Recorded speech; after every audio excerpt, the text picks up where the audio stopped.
బాబాయిగా కాకపోయినా ఒక రాష్ట్ర ముఖ్యమంత్రిగా ఆయన ప్రాణానికి ప్రమాదం ఉన్నది అని నేను 2017లో కాంగ్రెస్ పార్టీ అధికార ప్రతినిధిగా ఉన్నప్పటి నుంచి జయలలిత గారికి ఏ రకంగా ప్రమాదం వచ్చిందో కేసీఆర్ గారు కూడా అదే ప్రమాదం రాబోతుంది అని చెప్పానండి.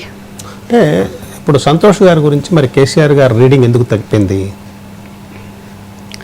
అంటే ఇక్కడ కేసీఆర్ గారి కంటే ఎక్కువ కేసీఆర్ గారి వైఫ్ ప్రమేయం ఎక్కడ ఉంటుంది, ఆమె ప్రోద్బలము ఆమె ఎంకరేజ్మెంట్ ఎక్కువ ఉంటుంది సంతోష్ విషయంలో. కాబట్టి ఈరోజు కేసీఆర్ గారికి అన్న కూతురైన నేను మొట్టమొదటిగా బయటికి రావాల్సి వచ్చింది.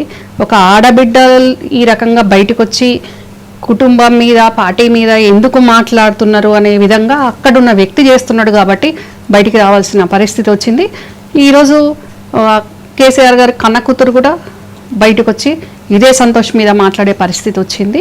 మరి అదే సంతోష్ను ప్రోత్సహించి అదే సంతోష్ను ఎక్కడో ఉన్నవాన్ని తీసుకొచ్చి తన పిల్లలు తన కుటుంబం ఏమైపోద్దో అనే దాంట్లో ఇన్ఫీరియారిటీ కాంప్లెక్స్ తోటి కేసీఆర్ గారి భార్య ఈ సంతోష్ను ప్రోత్సహిస్తే ఈరోజు ఆ సంతోష్ కల్వకుంట్ల కుటుంబానికి ఒక చీడ పురుగులాగా తయారు.